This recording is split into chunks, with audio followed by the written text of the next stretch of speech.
Fez, yesterday we ended the show talking about my buddy Johnny Callison that we lost. After the show yesterday, I found out we lost another old buddy of ours, Bob, the Mad Dog Lassiter, passed away. Bob Lassiter was a terrific talk show host in Tampa, Florida. I believe he also worked Miami. And Chicago. And I think somewhere like Virginia. I'm guessing Norfolk, but I'm not exactly sure. We worked at different places from the Mad Dog, and then at one point of our career we worked in the same place. And he did like kind of a different style of radio than we do on talk radio now. It was the real old school, get 'em calling, keep 'em riled up type radio.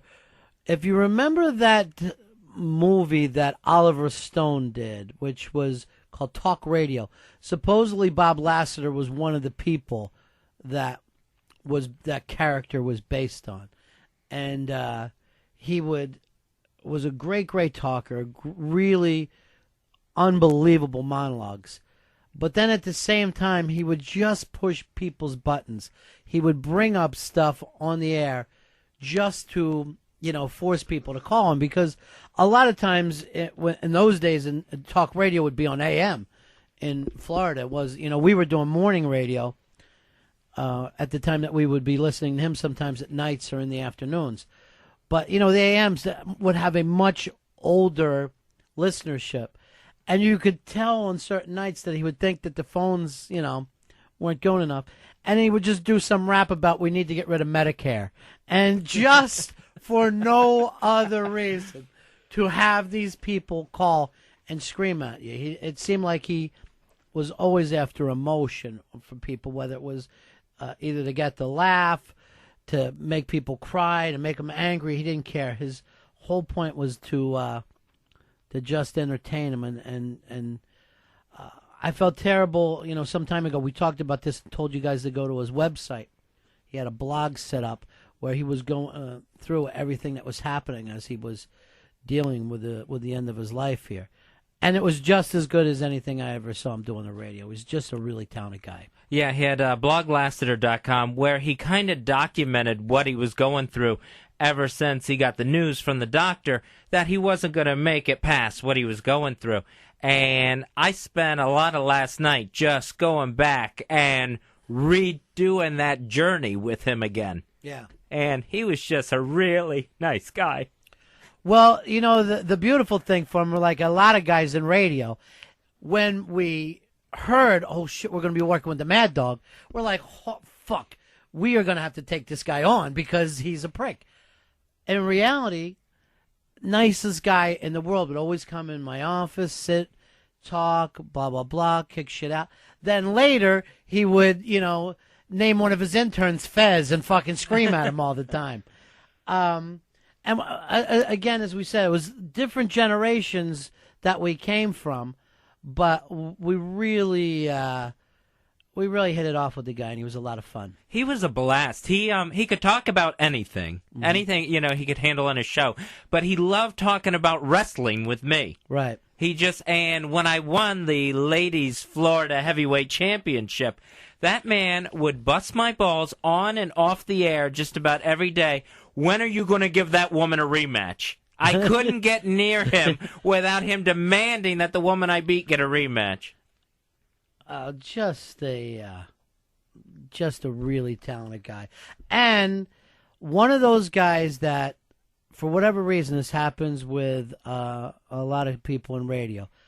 After their shift, they just want it to be them and their chick. They do not want a lot of stuff. And this was a guy who really loved his wife as much as anyone I ever met in my life. And I have a tendency, he's talking about Callison yesterday after meeting his wife. I judge people by their chicks all the time because I figure no matter what happens, if there's this really great woman who's sticking with them, there's got to be some kind of redeeming quality to him. And Lassiter had that, man. He had a relationship with her that was just terrific. He just loved Muffy, and I mean, and it was simple things too. Yeah. If they got to sit in their yard and look at his bird feeder, or go to their restaurant that they like to go to. She kind of put up the last blog, and it was that he had found out that the guys at WFLA, which was his old radio station, were working on obituaries, and basically his last thing was, fuck them, I hate phoniness. If there's one thing I hate, is phoniness. Hysterical. I remember one time, and he was, kind of an older guy than us, we went into his show in the afternoon and smoked a joint with him on the air, and it had them in the first joint that he smoked in many, many years. Right? Yeah. And then was doing mornings, he was doing afternoons. So after we smoked a joint, he seemed like he was okay. I started driving it home, and I guess it was creeping up on him. And every once in a while, he'd be talking about something, going, where's Ron? Ron coming back? And I was just, he was trying to maintain. But, and I have no idea why I didn't turn back around, but I'm helping through it. I think I was hungry or tired or something. A really great guy. And one of the cool things now, too, is that you can still, because of the internet, you can go back and listen to some of these old shows. I know there's certain websites that have them and all. And definitely the younger guys that are getting into radio should listen to this guy, because nobody could do monologues with him. He was from New Jersey, right on the other side of Philly, from where I grew up. So, we all were into the same sports teams and same TV shows and stuff. And he did this thing that anybody who ever loved baseball, I'd love to have this piece, about the first time he went to a big league ballpark. And the fact that being a guy who had black and white TV, he expected to see one thing, but he talked about taking this bus trip by himself when he was like 11 or 12 years old and walking into the old Shibe Park, Connie Mack Stadium, and seeing in the middle, in the inner city, this explosion of color with the infield, what the signs were. This piece that he did must have went on 30, 40 minutes. And anybody who liked baseball was teared up just listening to this story. And, then he would do a break and, come back and want to, overthrow the government. You know what I mean? Like, Right. One piece, he would take you in one direction, and then the piece was completely the other way. His Christmas show would do that with you, too. That became like a Bob Lassiter Mad Dog tradition. Him telling his own Christmas story every year. And you would just sit there glued to it. Just the way the man told a story. Yeah, he was really great. And one of the things about radio, particularly terrestrial radio, is it feels like they stopped taking chances, And this is a guy who didn't necessarily set out to be in radio, He went from what to me, some of the best hosts make are guys who listen to radio. And he used to listen to Neil Rogers and set himself up to, I think I could give that a shot. And it's really kind of sad that we don't see more doors opening for that type of thing. Fez, it's really kind of magic when you get a guy that you can listen to. Yeah, he was totally like that. And one of the other things about him was he was so intimidating to look at. I mean, he was a big guy. He had a voice that was so deep, it sounded like it was coming from the bottom of a well. Yeah. And he was so tall, too. Had a scary face, big beard and stuff. He looked like a mad dog coming down the hallway. Yeah.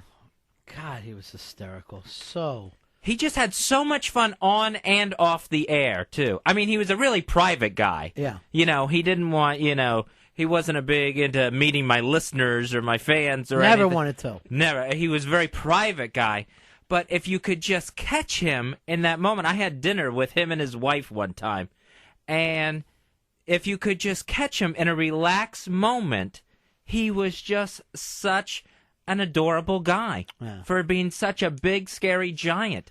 He would actually, too, have his wife say everything in public so people would not hear his voice and then maybe recognize him. He just wanted no part of that thing unless he happened to be on the radio. He was a guy that really wrapped up the word contentment for me. I mean, he knew what made him happy. Yeah.